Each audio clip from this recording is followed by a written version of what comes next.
Welcome to episode 55 of Jordan and Drew, the Sports Crew. Jordon Lawrenz back on the podcast. 1 week only, though. I'm going to Texas next week. It's a very busy set of vacations. Don't worry, my next one's not until the middle of May when we go to Florida. So other than that, we'll be good to go. I thought it was just March. You got another one? Maybe I have another one coming up in the middle of May. Better be. Did Panthers. I say April? Yeah, I don't know. I okay, don't well, remember, it's in the middle of May. Oh, wow.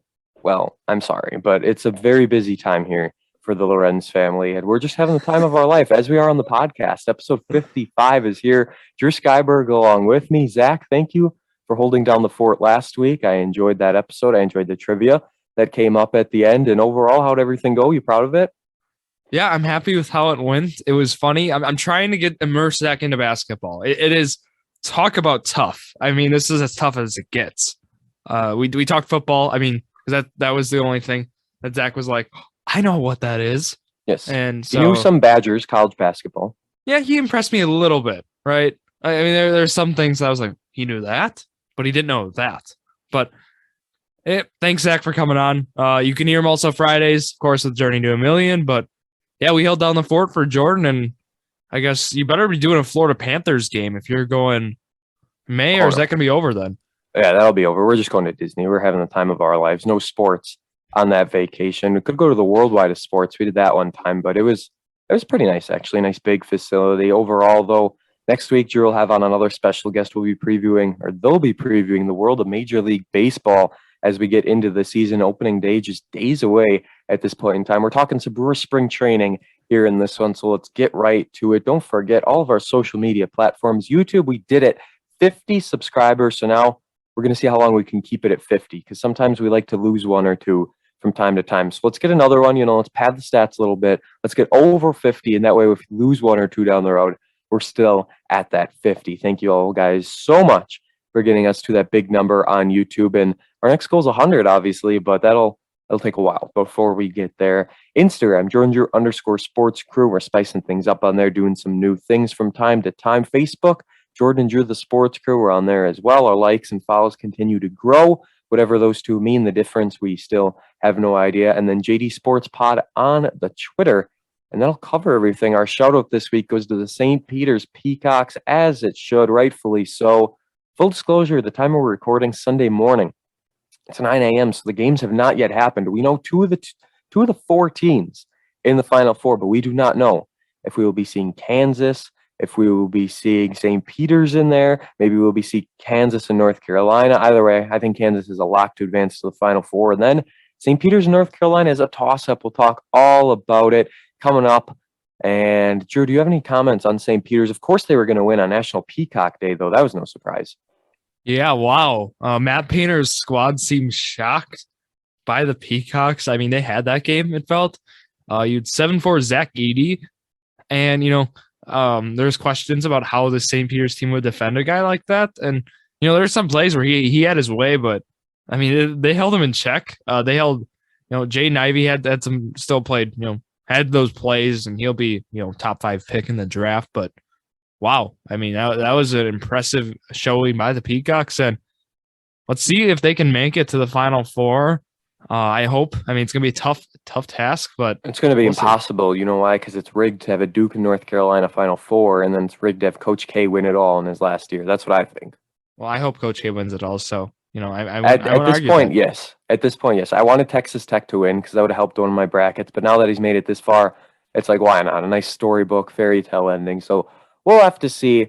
Only time will tell. April 4th is the national championship game, and we'll be doing a March Madness recap episode where we talk about our bracket, Jordan and Drew, the Sports Crew, and we actually did better, Drew, on our bracket than we did last year. I can confirm that right now. And we'll talk about the bracket pool, where if we have a Kansas win yesterday and they're in the Final Four, I have 3 of the 4 Final Four teams correct, and my bracket is looking beautiful. But other than that, let's move on to stats of the week, all March Madness related for this and on this day, as you would expect. First stat, the sum of the remaining seeds in the tournament, this is coming into the Elite Eight, is 47, and that was 7 higher since when seeding began back in 1979.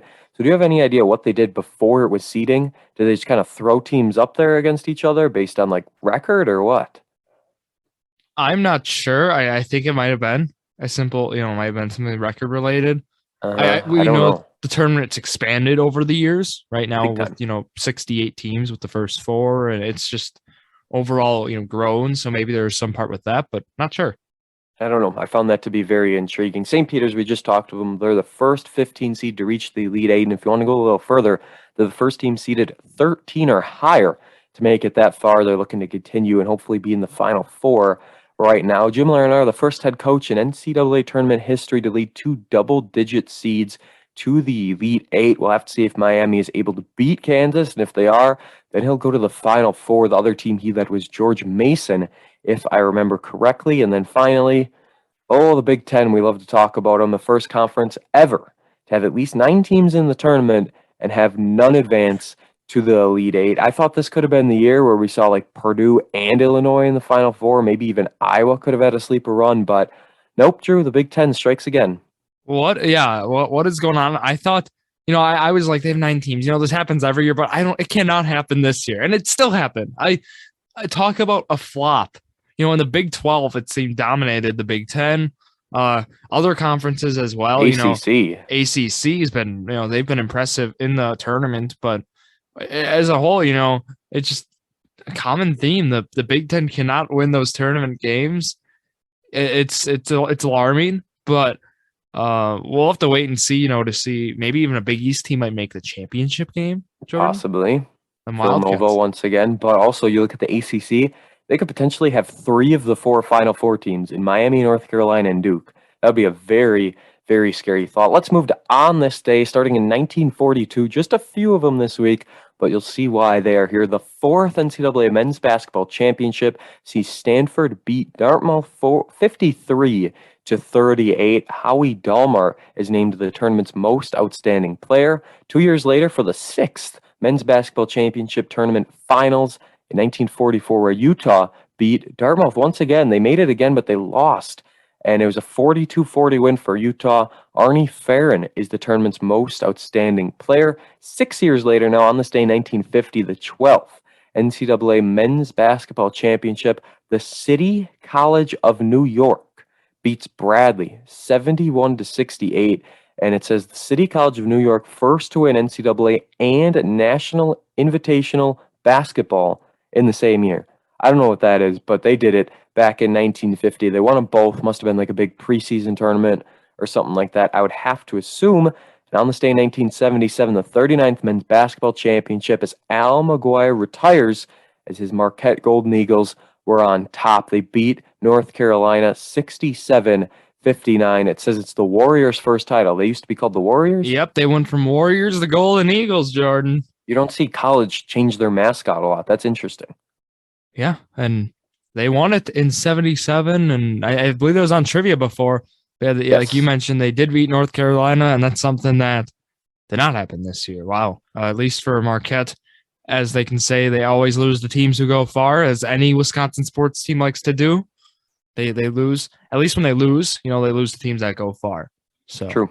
That is very true. Besides the Packers this year, I guess they're kind of the only exception. But we'll talk Packers eventually when they get more moves and actually get some guys on their team that are worth talking about. But let's stay in the world of college basketball for the weekly sports talk segment. Starting with the Final Four games we know have come and gone. Villanova, tough, scrappy, low-scoring defensive battle. They beat Houston 50-44. Houston missed 18 threes, I believe. They did not shoot the ball well at all. They only gave up 50 points to Villanova, but you're not going to win a game scoring just 44. And then Duke beats Arkansas 78-69. Drew, I think a lot of people thought Houston had a chance to go pretty far, but if there was going to be a team to beat them, it was going to be this Villanova Wildcat squad. And now we know half of the Final Four, both 2 seeds with Duke and Villanova. So it's been kind of crazy with upsets left and right. You got a 15 seed, 10 seed, 11 seed, a bunch of them moving far, but it seems like it's going to all settle down. And I believe what we're going to see is Kansas the 1, North Carolina the 8, and Duke and Villanova both 2 seeds in the Final Four. I'm not sure if you agree. I do, but I got to root for Miami. I mean, I need Miami to win this, for my bracket, for For the only good one you have left. For the good of March Madness. I need Miami to win. The Hurricanes need to make it this far. But I don't know. I'm just looking through the bracket and stuff. Just, that Michigan Tennessee game right now basically is my bracket. If Tennessee wins that, beats Nova, they don't even have to make the Final Four. They make at least like the Elite Eight. We're looking at a completely different story in a lot of my brackets. Just had to get my frustration out a little bit there, but that's March for you. Right now, I've stopped looking really even at the bracket. You got to enjoy the madness, Jordan. You got to sit and watching St. Peter's, regardless of what my brackets say who wins. Regardless of how far I have Purdue, had them go in the Final Four, whatever. Yeah, my bottom left side is completely gone, so I gave up on that. Now I've just been rooting for St. Peter's. I had a 9 seed make it to the Sweet 16, but that was Marquette. So okay, yeah, that doesn't count. I mean, I did predict the winner of that North Carolina Marquette game to go far, and that's what has happened. But yeah, I guess if you want to say I'm that. rooting for the Peacocks today, or it would have been yesterday. Hopefully we can say they are the ones who upset North Carolina. See a 15 seed make the Final Four. I don't know how they hang in against Duke, but yeah, they've been counted out countless of times, so why not? Yeah, they said on like the pregame before yesterday's first battle, they were like, St. Peter's is not a Cinderella story anymore. They're not the underdog. And I was like, okay, well, let's not go that far. But I understand what they're saying. And my big upset that I picked right was Miami over Auburn. And that was a big-time battle. And Miami got the job done. I knew that Auburn was going to be a flop, and they sure were. But let's go back to our bet from 2 weeks ago. How many upsets will we see in the first round? It was over under 8.5. You picked the under. I took the over. Do you have a guess as to how many there were? I'm going to say there was in the first round itself. Yep. I'm going to say there's like 7. There was 10 first round upsets. I'll go ahead and read them. I'll pull up the bracket, but I did get it right. We are on now. Oh, it's because all the 9s beat the 8s except Mark. Oh, come on. There's a few. I said if we counted 3 9s and 8s, like 3 9s beat 8s. All right, let's go over it here. We're both 6-11 now in the standings. We'll have another bet coming up. It's a long bet this week. Memphis, the 9 seed, they won. New Mexico State, they were the 12. They advanced. Notre Dame was the 11, so that's 3 in the top section. Then we didn't see a whole lot. We saw St. Peter's in the East bracket. That was the only one, so that's 4 right now. The 9 was TCU. They advanced. We're at 5. Michigan, they're the 11, make it 6. And then we saw Creighton, Richmond, Iowa State, and Miami in that Midwest side make it. So, I mean, if you take out a few of the 9s, we probably would have only been at 8. But at the end of the day, the rules were the rules, and a 9 over an 8 is technically an upset, so it was 10. I got it right. And anything else for college here? I think we got it all. Yeah, I think we got it all. I'm hoping for a good championship game, good Final Four run. Hopefully we get some good games down the stretch here. I'll be missing the Final Four games on that Saturday, so that's pretty sad. Ouch. But it'll be all right. Kansas will win, and we'll have no problems whatsoever. That's gonna be a tough game against Villanova, though. That's for sure. Let's talk Bucks in the world of the National Basketball Association. They are first in the Central. I see right now with a 46-28 record. It is a tight battle in the Eastern Conference standings right now. Oh my goodness, 4 teams, all within half a game. The Sixers, the Heat, who already clinched the playoffs. The Celtics and the Bucks, all within half a game of one another. The Bulls are next back, 3 games behind. I did not know it was that close of a battle in the Western. It's not even close. The Suns, 60-14, 8.5 games behind are the Grizzlies, who clinched. And then 12-15, my goodness, the Western Conference is a joke, but the Eastern Conference is tough right now. And overall, Drew, the Bucks just lost to the Grizzlies. Really no shame in that, but they beat the Wizards and the Bulls, along with the Timberwolves most recently. So, I mean, or they lost to the Timberwolves, I should say, most recently. But this Bucks team, how are they doing right now? I mean, this is a very close battle in the standings. I don't know where they're going to end up. Yeah, they've done well as of late. I know Jared and I, we talked in our NBA midseason recap. We said this Bucks team is going to climb up in the top 2 seeds at least. We said Miami's going to be on downfall, and they are. They've lost 4 in a row. I mean, what we said is exactly what's happening right now. We said Bulls are going to go down, Cavs are going down, and we said more of these teams that are proven, right, that they beat the bigger name teams, they got the experience, they're going to start going well. I mean, the Celtics were one team as well here. 5-game win streak as of late. 76ers, of course, have been doing well now with the Harden acquisition, but yeah, I think 76ers, Bucks, Celtics are going to be those top 3 teams. You can interchange them, I think, but Yeah, Bulls still have not been able to beat good teams, Jordan.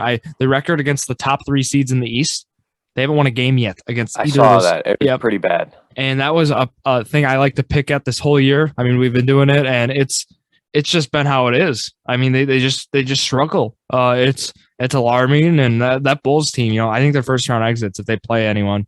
It just depends where they end up here. But yeah, the play-in. Nets are starting to rebound now. They get Kyrie at home games. That's big for the Brooklyn Nets. Hopefully, they I heard a thing. It doesn't really matter anymore, but I heard a thing that they were throwing games so they could get more away games in the playoffs. But now I guess that doesn't matter. Now that does not matter. Interesting for the Lakers here, 31-42. They are to the 9th. They're in the play-in still with 31 wins. That's Jordan. There's my thing with expanded playoffs that I don't like, but I know it's NBA, so like it's not as bad. But true. 31 wins. Look at the discrepancy of a team that's going to make the playoffs. 31 teams compared to the Suns who have 60 wins and they're the 1 seed. Yeah, like that's completely night and day. Exactly. It's like like they're competing for like a top draft pick at that point too. Oh, yeah. Like top, because like Wizards have 31 wins in the East as well, and they're 6 games out of it. It's interesting. Pacers eliminated, Pistons eliminated, Magic eliminated, Thunder eliminated, and the Rockets are eliminated. It's going to be a tank war for that first lottery pick, for the best odds here. Yes, with the Pistons, Magic, and the Rockets all at 20 wins. So this will be an interesting stretch. We always like a good tank off, but the Rockets have won 2 straight. I see. I don't know what they're doing. What are they doing? It depends who they want there as well. I mean, Chet Holmgren has been number 1 overall pick's been linked to, but we'll wait and see. We'll cover the NBA draft as well with the NFL draft, of course. But I mean, Bucks, the big story though. Otherwise, Jordan, I don't know. If you saw, but as we talked about, Brook Lopez being back, right? Mm-hmm. Who gets moved to the bench? They moved Bobby Portis to the bench. That's been the big story, and he's been all right. The Pistons. The Grizzlies game was a little alarming though. For Lopez or Portis? For Portis. 2 for 13 from the field. Whoa. 7 points. He had 11 rebounds though, but he's getting. Seeing him, his role has decreased now in the terms of Lopez and him are sharing, a starter role minutes. So Lopez getting 22 minutes, Portis getting 21 minutes. So if you see how they do that, like they're combined getting around the 43-minute, arguably what you'd get out of maybe a starter who plays a full game, but like they're getting like that. What I'm saying basically is a combined 48 minutes out of a player, which is kind of what you'd want. I like that rotation being done there. Like Grayson Allen getting 30 minutes last that Saturday night, but the team, Connaughton's been back. I know we didn't mention that yet on the podcast, but it's good to have him back. We mentioned Bembry's out for the year, DeAndre Bembry. Javon Carter, then he's a guy who I like, who's stepping up and he's playing well. He's getting 23 minutes off the bench and he's put some big numbers in offensively and defensively. Basically, this Bucks team, they're going to be in the playoffs as long as they get a top 3, top 4 seed. I mean, it doesn't really matter. I know home field advantage is nice, but like look what they did last year with the 3 seed, right? It doesn't matter. But I like this Bucks team, and with that, I think that they have what it takes to make a big run in the playoffs. So go Bucks. Go Bucks. Do you think the Suns are the odds-on favorite right now, or they're going to choke? Suns are the favorite to win the West. I'm not going to say who's the favorite to win the title because we don't know who they're going to match up against yet. But okay, fair. I like the Bucks out of the East. I like, and I don't want to, a finals rematch people would call boring, but I think they would. Bucks out of the East. 76ers are awfully due. The Heat, no, the Heat are frauds in my opinion, but I don't know. I think those 2 squads I mentioned are my 2 favorites. All right. Well, the Bucks are on a 5-game winning streak. Who else is? The Minnesota Wild. They're finally starting to turn things around. 7-2-1 in their last 10. They have secured the number 2 spot in the Central, which is great to see. I mean, this is Colorado's conference. 97 points. They're 46-14-5.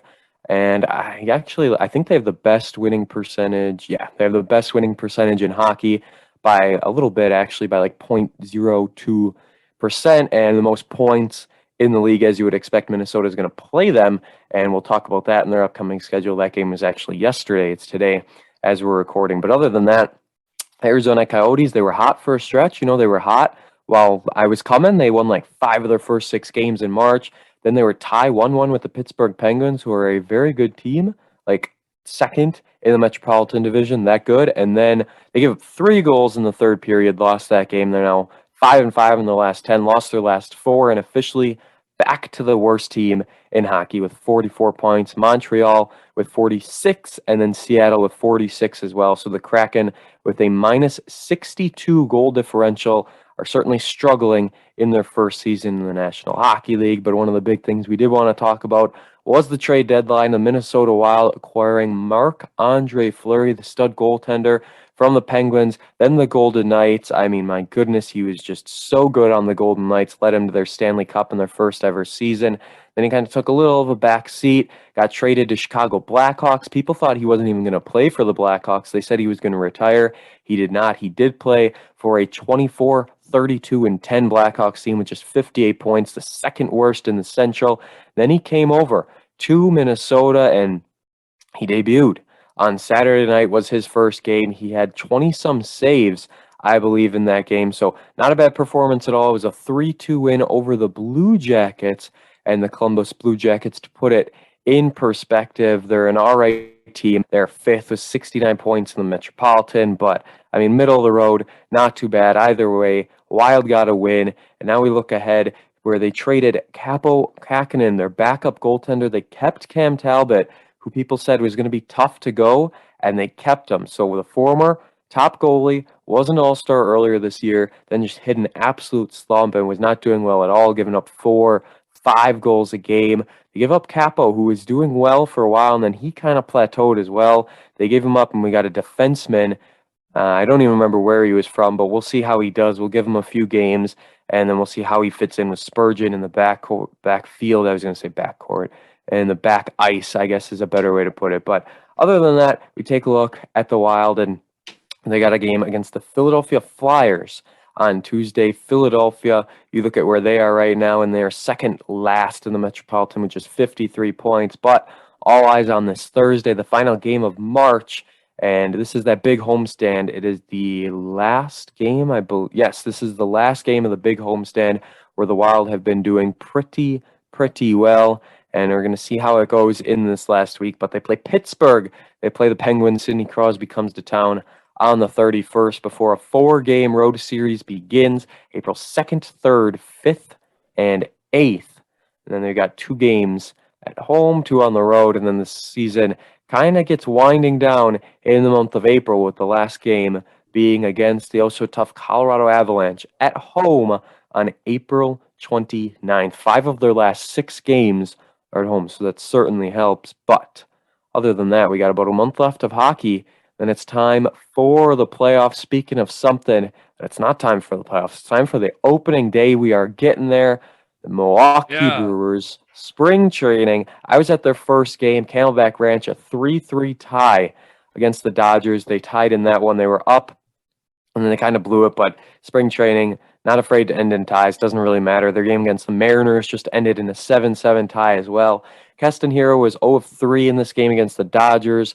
And the big story, Ethan Small pitched very well. He struck out Cody Bellinger, which was good to see. Christian Yelich was 0-2, and then he hit an RBI single, which was nice for his first hit of the season. And Renfroe was in that lineup as well. He did okay, but he didn't really do a whole lot. But either way, the Brewers, after that tie, they won 3 games, lost 4 games, and then tied. They gave away a Hank Aaron bobblehead, a Ryan Braun bobblehead, Paul Molitor bobblehead, Ben Sheets bobblehead, Robin Yount bobblehead today on Monday, and then a Lorenzo Cain bobblehead yet on Thursday. They're giving away amazing bobbleheads at spring training to the first 1,000 fans, and it's not hard to be in the first 1,000 in a spring training game, even though. So I went to Sloan Park. They had 7,700. That was Cubs White Sox, a 7-inning split squad game, and then it was like 5,500 at that Dodgers game. So it was good to see quite a lot of fans coming out. Brewers yet in spring training. They will be playing the Giants, Guardians, Padres, Angels, Cubs, Mariners, Rangers, Rockies, and Royals for the home opener on the for the season opener on the 7th, and the home opener on the 14th. But let's look at some numbers, Drew. You're a big fan of Tyrone Taylor right now. He's got 3 home runs in his, 7 hits, 3 home runs. That is beautiful. Keston Hiura, he has the best average of like most at bats, I should say. I mean, Taylor and Severino are up there, but a 462 average and 13 at bats for Keston Hiura, including 3 home runs as well. Andrew McCutchen in 10 at bats, 5 hits, 2 home runs. So I don't really take a whole lot of consideration into spring training. We'll talk about pitching next, but Keston Hiura is doing just fine for himself. He's got 8 RBIs and 13 at bats, and Tyrone Taylor is hitting extremely well, which is a great thing for the Brewers. Yeah, and talking about adjustments, I think these guys have made. I think that's the big story, especially Keston Hiura. I mean, they put him in left field. I mean, just defensively, the adjustment he's made. Also, with his swing, he just looks more fluid. Strikeout-wise, only 3 strikeouts and 13 at-bats. Like to see that. Extra, like the power has been there. He has 1 walk, and I know it's only 1 walk, but it's in 13 at-bats. So I think that's still something to keep in mind. That's impressive for his end. And then going to Tyrone Taylor, I've mentioned this. This is a bold take I might have, but if Kane struggles, I seriously think this team. This is which we'll talk about. Ananasio, Mark Ananasio, the ownership, plus with David Stearns, they've mentioned this is probably the best group of athletes they've had. At least Ananasio in his time here since 2005, which I agree. I mean, looking through rosters, maybe an exception of 2011, but this is an impressive group of guys. And, Tyrone Taylor keeps this up. You gotta, if Kane's struggling, I know for defense, but you gotta play Tyrone Taylor. You gotta play. It's not like he's bad defensively either. No. And center field, he'll be just fine there, but he's been awesome. 538 average. Just the powers look good. He's been making, great decisions offensively. And it's, like watching him play, like he had a great second half last year. It seems like he's continuing with that momentum. Another guy, Andrew McCutchen had a multi-homer game. His swing's looking good, Jordan. I don't know if you saw those home runs, but I did see him. There was a 700-foot home run from one of the Yankees guys? I did not see what. I don't even believe. I'll find the tweet. You can continue. But Andrew McCutchen's been solid. What a great signing so far. On base, Jace. A little bit of a struggle, but I'm not going to go through all the guys here, but I want just a few guys I want to mention. Adames has struggled in spring, 3 for 18 so far, 6 strikeouts. So he leads, he's one of the top guys with strikeouts so far in spring. Luis Urias got hurt. So it doesn't really, we got to wait for him to come back. Yelich is batting 286 in spring. He's looked all right. I mean, you'll take a 286 average out of him. I know it's spring only, but the power is still not there. It's fine. It's still not there. The slugging is, 357 right now. I know it's small sample size, but it's a little. And like I said, I don't take spring training for granted. I guess I don't take stats into consideration a whole much. It was Joey Gallo, 703-foot home run. It says longest in MLB history, but I don't believe it went 703 feet. I don't believe it. I did see a Gallo home run tweet, and I saw that home run. So if it's that one, no. But yes, I'm pretty sure it was that one, and I don't know how they can say it went 703 feet. Maybe it's a meme. I don't know, but I don't know. The one race I'm looking for, you would think the third catcher spot, because if like we mentioned, 28 roster spots, if they do 3 catchers, Brett Sullivan and Mario Feliciano are in a little battle. One of them's batting 400, the other one's batting 333. I know this is just offensively. And Sullivan being the veteran, he might get the spot, but that's an interesting. If they go 3 catchers, they kind of have a little battle there because now Maley is with the Guardians, so he's not there. Pablo Reyes, will he make the opening day roster? Will he? Will he? We don't know. I mean, there's spots up. That's why I like spring training. These spots are up for grabs, Jordan. I know some guys are locked in, but you would think Jace Peterson would be a lock. Maybe Pablo Reyes. Right, Mike Brosseau's been great. I don't think he will be though. I don't think Reyes will make it. Yeah, I think with the acquisition of Brosseau, kind of he's going to play third. He kind of takes that Pablo Reyes role. So I think he might be the guy who gets the boot. David Dahl was an interesting story. They picked him up after he was very great with Colorado, and then kind of plateaued. But yeah, I mean, other than that, I think the opening day roster is kind of a lock with some guys. I think. I think that's just how it is for opening day. I mean, it looks like a pretty set in stone, but pitching, Jordan, I know we want to mention. Yes, there's been some struggles, and big time by all the starters: Burns, Woodruff, all DRAs, Boxberg. Is there any guy out of those, anyone look concerning when you were there in spring? No, I didn't get to see anyone big. I saw Ethan Small, and then I saw I saw one, Miggy Sanchez. I saw him. That was like the only other big name. But other than that, it was just a bunch of the smaller guys. There weren't any of the big time pitchers coming up yet. Yeah, I mean, with Ethan Small, it makes sense why you saw smaller guys, but Suter, I got it. That was very funny. hopefully we can see, Suter is ERA's over 6. Woodruff got bombed. ERA's at 12 right now, but again, small sample size. I'm not worried about any of these guys. 27. Yeah, I mean, Boxberger might be a little concerned after that second half he put it together last year. I know a lot of Brewers. Get him out of here. Yeah. Hopefully he can bounce back for the regular season, though. We need him. So I really, really hope we can see out of him. Trevor Gott, that's interesting stories from the Giants. There's a chance, Jordan. He could sneak and make an opening day roster. Him and Gustave, there's some battles there in the bullpen as well. Like this is for the spots are up for grabs, like I said, and we'll see if some guys are going to make it, some guys won't. One guy who probably won't make it, Josh Lindblom, ERA's at 9 right now. He's so bad. Yeah, he's he hasn't been doing well, but AAA, he's a spot start guy. Like we saw Alec Bettinger take a spot start last year against the Dodgers, didn't go well, but like that's basically what we're going to see out of Lindblom. So, I mean, spring training, like you said, take it with a grain of salt. I saw Lindblom pitch when I was in Nashville, and I was at the Sounds game. Yeah, he would have been there. That's crazy because he's just not good. He's making millions. There's just no other way to put it. I'm going to try and find the lineup right now, but he was such a stud in the KBO, and then we signed him to this big money deal. Oh, I saw Alex Bettinger pitch. Okay, it was not Lindblom. But either way, I mean, he was so good overseas, and then he came here, and we gave him money. He's just been so bad, and no one's going to want him, so we're stuck with him.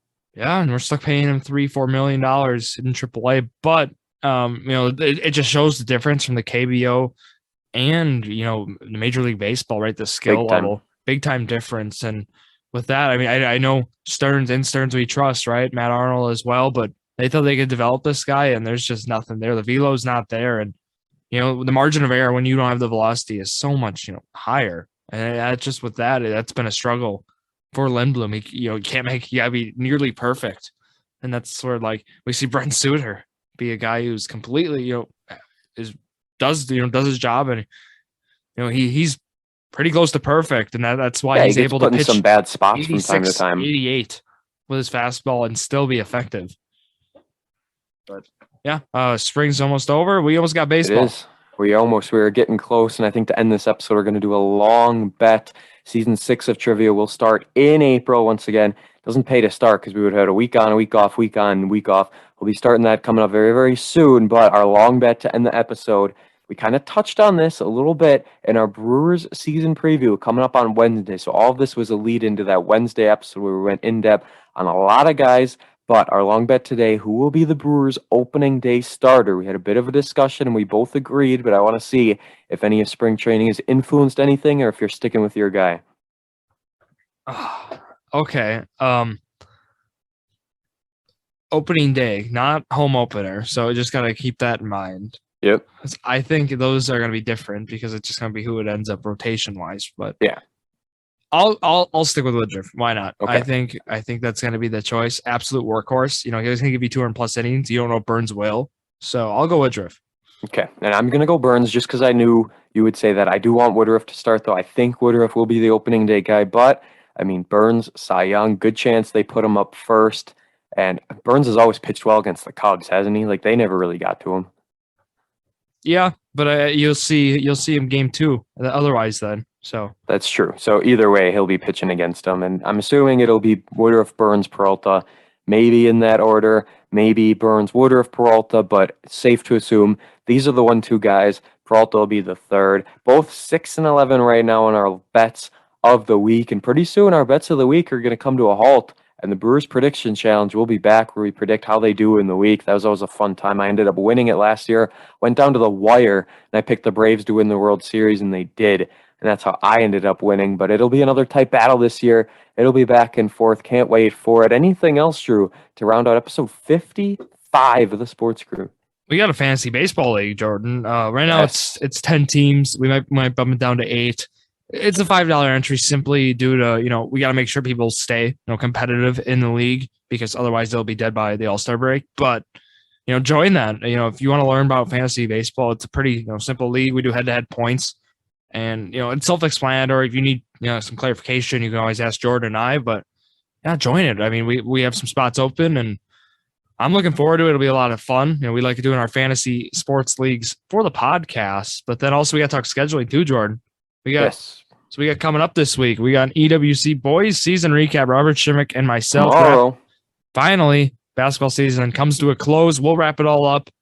Put a bow around it, and with that, we also then have Brewers season preview coming up Wednesday. That was Jordon Lawrenz and myself. With that on Wednesday. And then Friday, we have Journey to a Million. So we're going to be doing more off-season previews. If we got 2 teams, we got 2 guests coming on for that one. Be a lot of fun. But yeah, right now with that, EWC spring sports will be coming up in the upcoming weeks. And then we got an LV season preview back here for episode 56. As Jordan mentioned, he will be leaving us to go to Texas. So I got to get coming on for that, which I'll release more information in the upcoming days. But yeah, it'll be a lot of fun, and we got to keep talking sports, Jordan. Doesn't get any better than this. It doesn't at all. I'll be going to Globe Life Field, cross another ballpark off the list. It was going to be opening day. Yes, it was going to be opening day between the Rangers and the Yankees. They had them Saturday, Sunday, beautiful 1:10 both days, but obviously the MLB season got pushed back. And then all of a sudden, a week ago, they announced that Texas and Oklahoma are playing a 3-game series at Globe Life Field. It's going to be a Friday night game and then a Saturday and Sunday afternoon game. So we'll be going on Sunday to that. That'll be a ton of fun. I've actually never been to a college baseball game. So in a big old Globe Life Field, $30 tickets. You can sit anywhere you want. General admission, first come, first serve, however you want to say it. Going to be a fun time over in Texas. Thank you all so much. Don't forget all our social medias. Give us some extra few subscribers on YouTube, Jordan Drew the Sports Crew. We're on Facebook there as well. Twitter, JD Sports Pod, and then Instagram, Jordan Drew _Sports Crew. Thank you all for listening to another edition of Jordan Drew the Sports Crew, the perfect podcast for you.